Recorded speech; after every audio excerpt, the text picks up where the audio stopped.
Last lecture में हमने do while loop discuss किया था। इसी के बाकी क्वेश्चंस हम डिस्कस करते हैं आज। ये देखिए लास्ट क्वेश्चन पे आए, ज़रा दरमियान में कुछ क्वेश्चंस है वो मैं भी आपको करवाता हूँ। Write a program that enter a number from the user and display its table on Excel sheet. यानी कि आप यूज़र से कहेंगे नंबर एंटर करो, यूज़र ने नंबर एंटर किया 5, तो 5 का टेबल मीन 5 का पहाड़ा, 5 1 ज़र 5, 5 2 ज़र 10, 5 3 ज़र 15, ये 10 तक आपने इसका टेबल प्रिंट करना है। तो ये अब हम देखते हैं किस तरह होगा। तो आपको याद होगा यूज़र से वैल्यूज़ लेने का एक ख़ास कीवर्ड्स इस्तेमाल होता था, इनपुट बॉक्स। ये हम यहाँ से उठा लेते हैं। चलें अभी चेक करते हैं ये कैसे होगा। तो हम यहीं पे तजर्बे कर रहे थे ना इस वाले फॉर लूप में, तो कोशिश करते हैं यहीं पे बाकी काम करें। ठीक है, तो वापस आ जाएं, वापस आ जाएं, वापस आ जाएं। चलिए ये हो गया और ये हो गया और ये हो गया।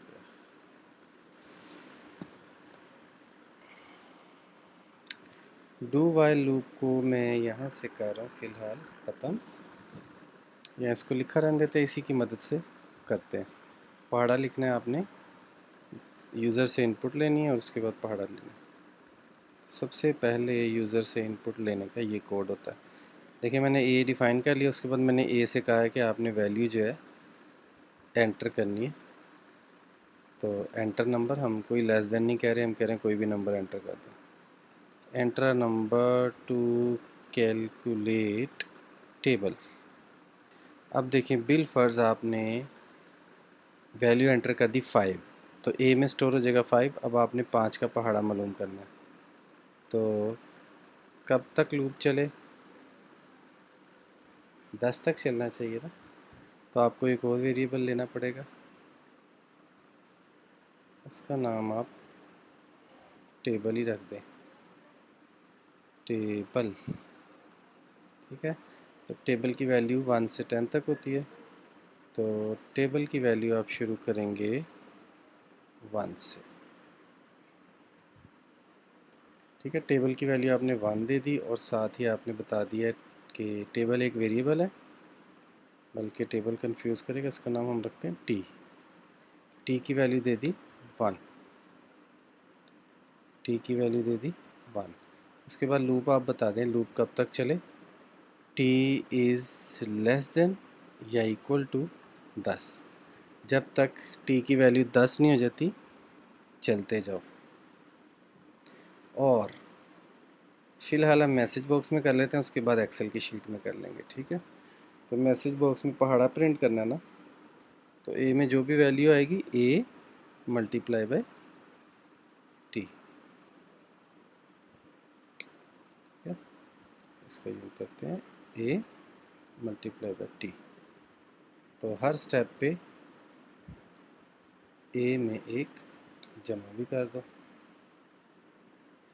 अब देखते हैं, सबसे पहले आपसे वैल्यू मांग रहा है, आपने कहा 5 का पहाड़ा प्रिंट कर दो।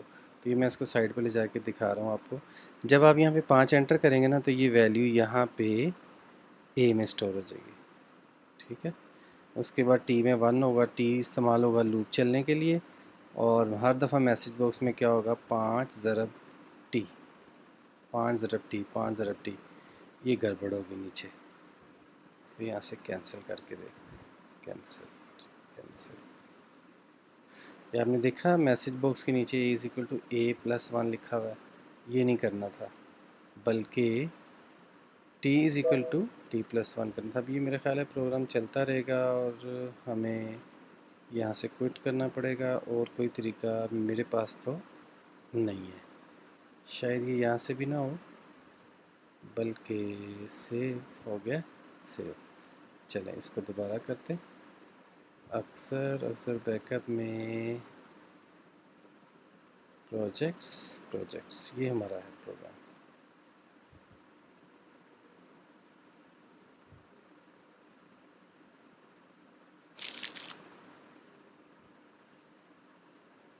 Enable macros. ठीक है, ये भी आपके सामने ओपन हो जाएगा। बटन्स भी आ गए, कोई बात नहीं। डेवलपर में जाएं, मैक्रोस। तो मैक्रोस में अगर आपको याद हो, मुझे तो नहीं याद उस मैक्रो का क्या नाम था, अभी चलते हैं। आई थिंक यही था जहाँ हमसे गलती हुई। तो ए में जमा नहीं करना आपने, टी में जमा करना है, क्योंकि टी आपने इस्तेमाल किया है लूप को कंट्रोल करने के लिए, ठीक है। तो ये देखें, एक दफ़ा चेक कर लेते हैं। ये ए में वैल्यू आ गई, टी में 1 आ गया, T is less than equal to 10, ठीक है। ए को टी से ज़रब दे दो, यानी 5 को 1 से ज़रब दो, 5 1 आर 5, तो मैसेज बॉक्स में 5 प्रिंट हो जाएगा। उसके बाद टी में एक जमा कर दो, टी में अब 2 हो गया, और साथ ही लूप, लूप मीन वापस इधर आ जाओ। टी में 2 है, चेक करो क्या 2 लेस देन है या इक्वल टू है 10 के, ठीक है, बिल्कुल है, कम से कम लेस देन तो है ना। नीचे आ जाएगा। अब ए में तो हमेशा 5 ही रहेगा ना, ये तो हम चेंज नहीं कर रहे। तो 5 मल्टीप्लाई बाई 2, 5 दूनी 10, 5 2 ज़ा 10, वैल्यू एंटर करें 5, तो 5 का ये पहाड़ा प्रिंट होगा। 5 10 15 20,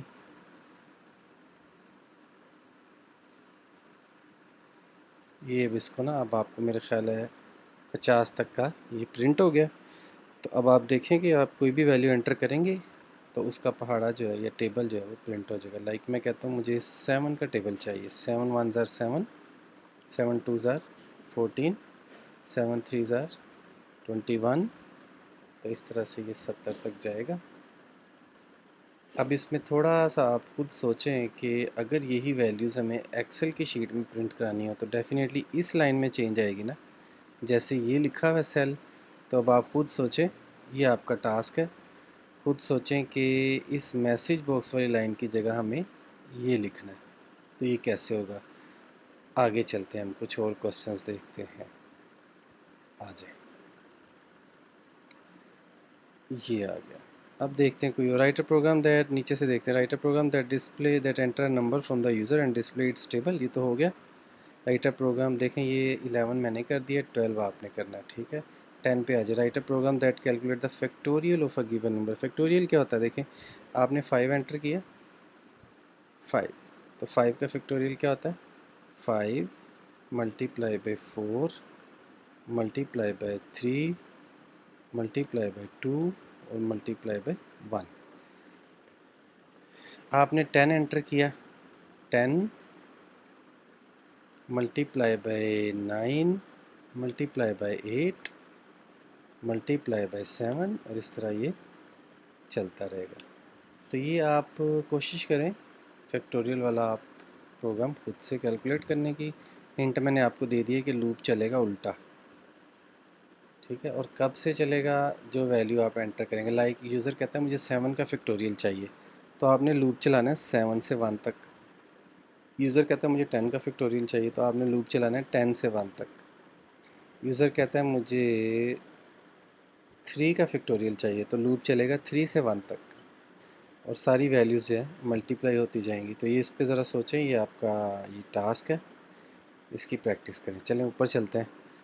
right a program that calculate sum of cubes of all numbers. इसका मतलब मैं आपको बताया था, sum of cube of all number, 1 से लेके 10 तक तमाम नंबर्स के क्यूब कैलकुलेट होंगे। यानी 1 का क्यूब क्या होता है, 1 रेज़ टू पावर 3 1।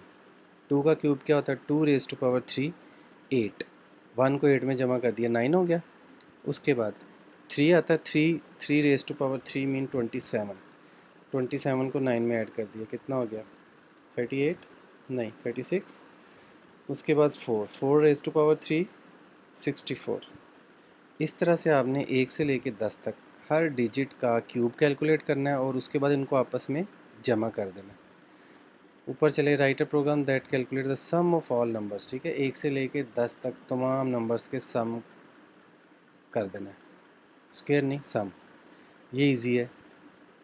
1 से लेके 10 तक तमाम नंबर्स को जमा करना है, यानी 1 + 2 3 हो गया, 3 + 3 6, 6 + 4 10, 10 + 5 15। इस तरह से 1 से लेके 10 तक तमाम नंबर्स को जमा करना है, और आउटपुट के ऊपर आउटपुट आ जाए।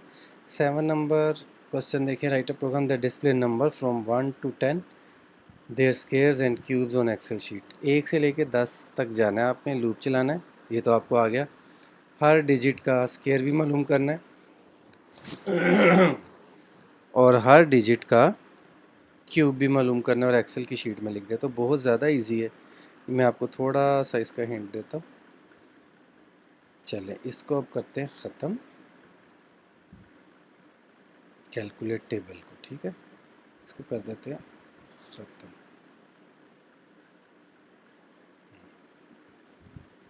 ठीक है, तो लूप चलाते हैं कहाँ से लेके 1 से 10 तक। ये देखें पहले चल रहा है। फोर लूप से कर लें, डू वाइल से कर लें, एक ही बात है। 1 से लेके 10 तक लूप चलाया। सेल यही ले लेते हैं, इन्हीं सेल्स में वैल्यू दे, लेकिन क्या दे? स्क्वायर और क्यूब। स्क्वायर कैसे कैलकुलेट होता है? आई मल्टीप्लाई बाय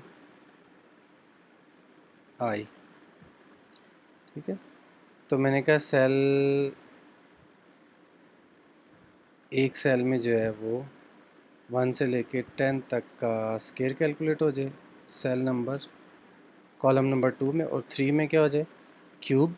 तो I multiply by I multiply by I. तो देखें सही है। आई थिंक सो कि बिल्कुल ठीक है।